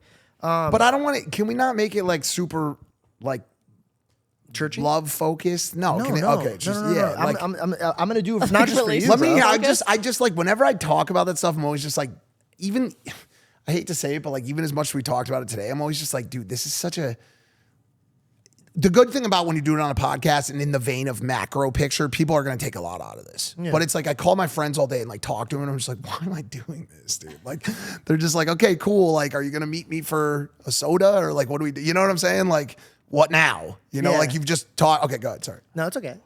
And by the way, it wasn't even going to be central on love. Yeah, it's going to be the aspect of like just anxiety and depression. Mm-hmm. Please, God, give every man and woman, child, or relationship, please give them your blessings. I pray that if they come in your name, in Jesus' name, I pray that you could actively work in their hearts and in their circumstance, so that this problem could be such a beautiful thing that could grow so much fruit. I know that there's so many people right now that are dealing with the Lazarus effect. They've ran into a dead situation or a dead relationship, and they truly have no idea how they're going to get out of this. Lord, you have positioned them in such a beautiful place to see you work. I know that you could move mountains and any obstacles out of their way. I truly pray that somebody who's listening to this right now, that is dealing with something that is giving them so much depression and so much anxiety, that today after this podcast, that they get on their knees and they call upon a real God, and this God comes and saves them. Lord, we all need a rescuer, need a hero, and we need a savior. And you've given us your son. I just pray that they could activate it. A lot of people know who God is, but they don't call upon God. Even Satan himself, he knows every word in the gospel, but he doesn't believe in you. I pray that after they hear this conversation, that they believe in you. I pray that they truly use their faith. And like the blind man that I was saying, I pray that they don't need to see tomorrow because they see a very real God in their life. In your name, Jesus, I pray that this sets so many people free. Amen. Amen. Get out. So about these burgers, yes, man. So, please. burgers, dude. I haven't seen you since you've opened up your own burger place. Yeah, how come we haven't got a burger hold on. yet? Open up a burger place is is we're a little ahead. No. So we're still a bit conceptual because we've had trucks, we've had places, we've had pop-ups. We do every festival now. I'm about to leave right now and go to Coachella for burgers for this weekend. Like Coachella, the Music festival. Wow, that it's happening right already now? Yeah, it happening right now. starts It's crazy. tomorrow or Friday. and you're gonna go there for burgers. Yeah. This is a genius idea. I'm doing a burger with Brooklyn Beckham, David's son. Yeah. And it's Cloud 23 sauce. We're doing it's called a Cloud burger. It's a spice burger with spice smashed into it. Nice. Yum. We're doing a couple different parties, and so basically I'll go down there and just more promo and brand awareness. But we will probably raise $5 million over the next couple months to open a bunch of stores. Why not just do one like really cool spot and see how that works out, and then grow from there? Why do you want to blow up so many? We are, but Oh, nice, yeah. nice. I mean, we'll probably do a bunch of nice flagships in like one area. What's your dream states to be in? Not LA and New York. Secondary markets. Why? Just because there's already so many burgers in those places. Because Yeah, this but is like not the Mike Malak's. True, but and we will do those. But it's my idea that there's a large swath, a plethora Don't do it in Texas. of. We just signed Austin. Don't do it. What? Remember what burger we ate out there? Yeah, my favorite one. that's my favorite No, one. he wants. I might drag. Shout out Last Place Burger. By the my way, you favorite are not burger in last place. in San Antonio. Well, first place. It's the number one burger on my ratings. Awesome dude. I'm actually trying to drag him into the business. Hilarious. Yeah. Get He his, took a bite get and his you're secret like, sauce. If he'd have us, yeah, he's the goat, dude, for sure. Last so Place when you Burger. bite- somebody clip this and send it to Last Place Burger to our Somebody don't. What's his name again? just Mark, deletes is it it? Mark? Hold on, I should Mark Donor. Mark Donor, who started Last Place Burger. No, it's I just want to say his name really quick. Yeah, Mark at Last Place Burger. Shout out Mark at Last Place Burger if you're seeing this, man. You didn't have his last name put down, did you? Last Place Burger. That's- That's his actual last name. Last Place Burger. Last Place Burger. Yeah. So when you bite into your burger that you created, right? You've tasted all the flavors, you've ranked all the burgers, and now you're like, this is my favorite bun, this is my favorite Yep. pickle, this is Yep. my favorite Yep. meat. Yep. Dude, you look so pretty right now. Thank you. Oh, Like, thank you. Thank you are glowing. bro. Yep. Everything you're saying is right. Yep. Thank you. For sure. When you bite into it, does it satisfy your taste buds? Is it everything you hoped it Oh would yeah. Oh my God. My burger's incredible. Yeah? My burger's incredible. It's the best. It's my favorite burger. It's obviously different than some of the other ones. It's the same as some of the other ones. I love it. It's What sets you absolutely apart? fantastic. What'd you say? be? What sets you apart? Probably the crisp on the patties, I would say, because we just have Ooh. such an incredible Do you have those buns? smashing staff. Yeah, What bun are they? What are they called? Martins. Martins? I thought they were called. A brioche bun? Oh, No way. Say it again, say it again. Brioche? brioche. That's what they are. No, I don't do brioche. I do potato. Oh. A potato bun? A potato bun. Yes. Is it more soft? Is it made out of potatoes? How is a potato bread? You've had it. Is that I've had it. Yeah. A lot of buns are with the potato bun. Questions you're asking right now are difficult to answer. Why? I don't know. Is it sweet? Yep. Did you go into a place and just keep biting and you're like, this needs more of this? I've tried. We went through so many versions. So how did so you, many what about your versions. chef? Who's your head chef? Jackson. Chef Jackson. Jackson. He's amazing. He's the best, dude. He's not only a chef, but he's a trainer. Oh, a chef good. trainer. Yeah, that's what he does. Really? Yeah. So he makes you eat burgers, get fat, and then you have to pay him to lose No, weight. not a No, trainer. he like trains- that. He trains. That is a great business. He trains chefs to cook Why are you speaking like that? because you thought he was a bodybuilder. What do you the think? way He you gave me put these him. guns? Yeah. But bro, that's so smart. I'll tell you why. Because Hold on, let me just sit like this. yeah, absolutely. Tommy, you do it too. Looks like Elon right now. Oh, man. Nah, man. You know. Ooh. But I was gonna say is that I think that's Stop really giving everyone all your love, Tommy. Tommy, what's wrong with you? I know Tesla stock is down, but good Lord. What are you doing right now, dude? He's looking at me like this. What were you saying? That, you know, I've reached silly time, just so you know. I like do have silly to tell time. you that. It's here. It's here. arrived. It's arrived. Yeah. That's We good. started out pretty heavy, like Very serious. It's like the first time we started out with turbulence right away. No, thank you. By the way, thank you, because you've gotten me into a better place. And I knew that. I also knew that this was going to happen. I knew that the outcome of this was going to be me feeling better after sitting here, not on my phone, not fretting, not being able to think about other stuff, but only being able to think about the topics at hand. Getting a special SOS delivery from God by way of George Janko, and also just like creating something that I hope something from this helps someone. Amen. And I think and I know it's going to. I know when you're not going through relationship troubles, they seem so far away that you feel like nobody, but like, dude, a lot of people are going through relationship problems, and they overtake your life. They take over your entire, you guys know better than anyone, I'm sure. A relationship problem, because it's everything to you. It stops everything you're doing, and you can't do anything else. That's all you think about. Thank you. Yes. That is how I feel. And that sucks. So it's pushed me into this place where it's either like, it's honestly becomes kind of like either solve it or Right. that's it. Yeah. It's really the only option. And if you're not going to fully solve it, like, last note on it, like that's where I ended up with was like, yo, that's why I said make the change and really try. Like either check all the boxes and make a valiant last effort. Yeah, that's it. That would be my advice. Like really show up. Really show up. Like make a valiant effort, which we already said all this. I'm so sorry. No. What happened to silly time? You went from silly time right back into that. Because I'm crashing out. No, she has a good question. It's good you're feeling We'll good. pivot. I pray you keep this feeling for Very the nice rest cut. of the week, Yeah, month, thank you. year. Yes. What are you But saying? about the chef, I want to say this is very important. Yep. Because you go to a restaurant, you go there, and it's amazing. And then you go back again and it's not as good. I know. Why? Because the main chef is not there. Correct. So if he's training people, that means whatever location you go to, he's going to show them the real good way to do it. Consistency is Yeah. king as it pertains to food.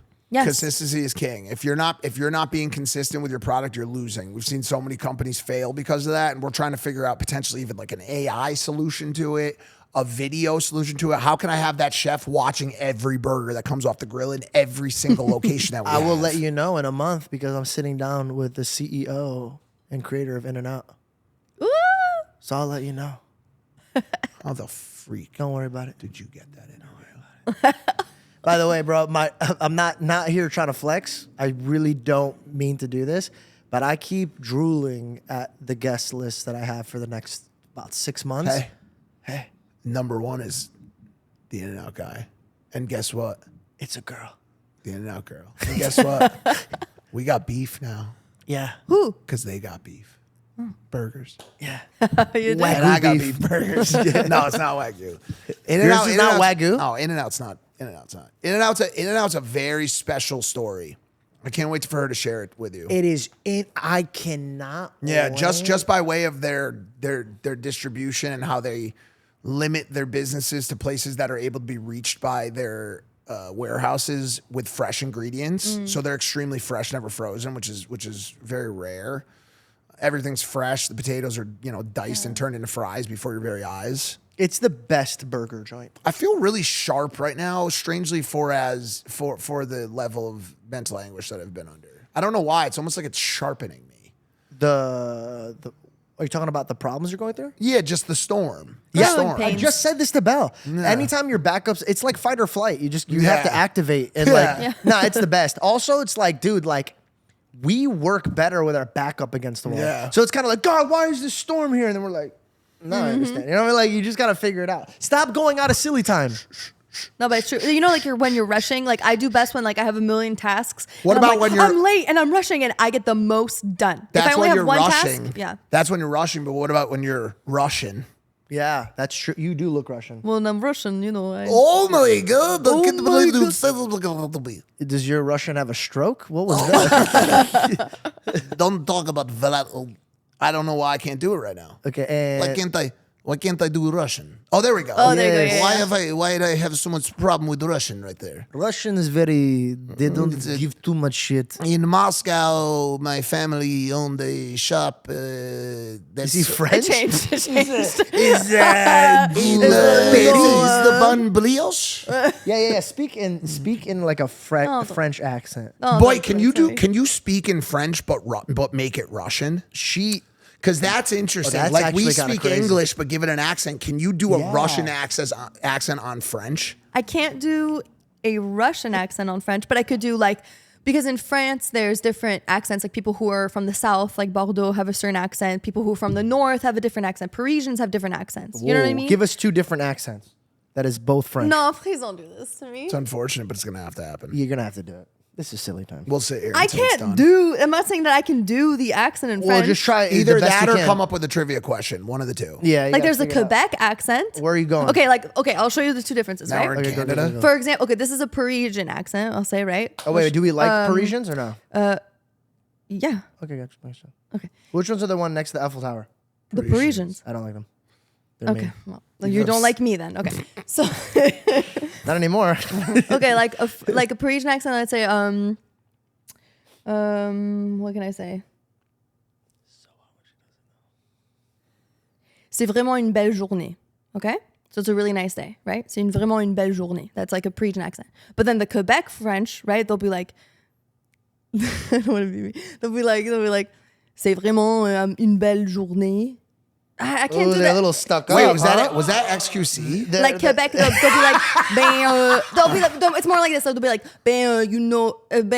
je viens juste de venir du parc, tu sais. I don't know. I'm not as good at doing it. I'm not as good at doing the that was Quebec great. accent. But they have a completely different accent than the Parisian accents. You know what I mean? Yeah. Why don't you hit me with the trivia question now? Okay.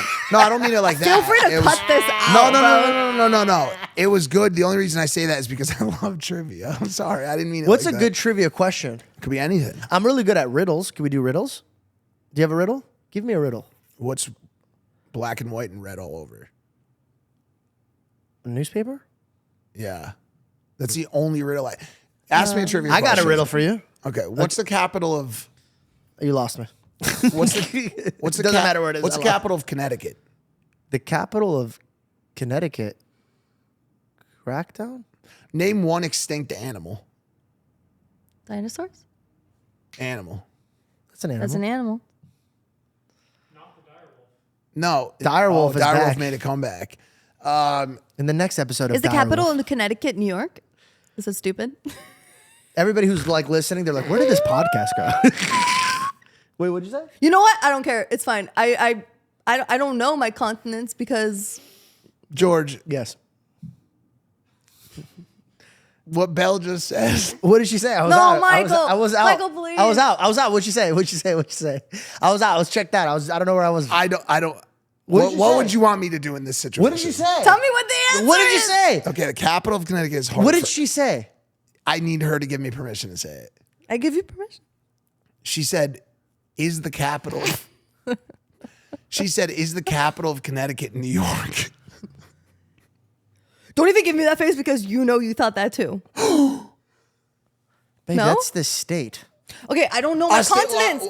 You don't need wait, to know. is that the state? You don't need to. Yes, you don't need to know Okay, any. you guys looked at me like I was wrong. You don't I was need like, to oh my know God. any continents. Imagine I'm like, dude, babe, that's To know that? Yeah, Okay, well I don't know what's the the state capitals. I don't know the state. I don't know the state capitals. You want to know why? Because I wasn't in this country. Correct. Why are You're you making supposed to fun? learn You're that. making fun of a foreigner. What's wrong with you? I don't. You did it. I How just dare simply you? reread her answer. That is ridiculous. I fail at the Quebec accent. I'm sorry, the Canadians, but All the great advice you guys gave for like 2 hours is just all. I think. I'm going to be honest. I think silly time has ended. I don't even think we've been in silly time. No, that No. we've reached peak silly time. can you ask us another question? Yeah, hit us with another one.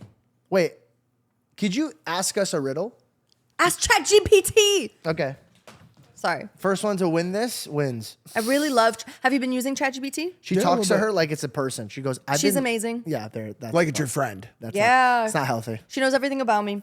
But and listen, and I fought it in the beginning. I was like, Georgie, like, I don't know, don't trust. What if it's like bias? You know what I mean? They're giving you biased information. But They definitely do. no. What? No. I've asked her questions where I think like normally she would give me a biased and like It's just answer kind to of that. strange that every time she agrees with you, seems kind of biased. You know No, what I mean? she gives me such amazing info. She has taken I my ask this thing real quick? no, one sec. She's taken my health, my fitness, my like lots to the next level because she's able to give me so much more information in the moment, and I'm able to like log in and be like, okay, where do I go from here? You know what I'm saying? At some point, we need to have a conversation about AI and God.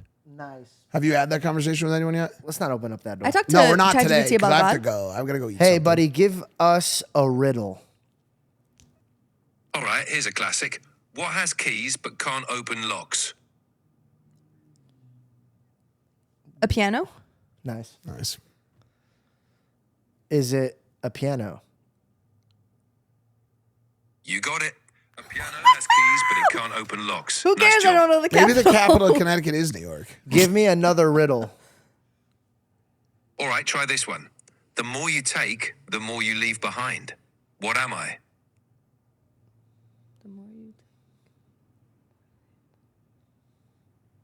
Pickles. What? Time? Oh. Not quite. It's footprints. Nice. Give us another one. Scumbag. All right, how about this? I speak without a mouth and hear without ears. I have no body, but I come alive with wind. What am I? The Holy Spirit? The answer I was going for is an echo. I like your answer. You love that, you see? ChatGPT is Oh, you got about a God. good Christian. Yeah, a it's good so Christian funny. ChatGPT. Yeah.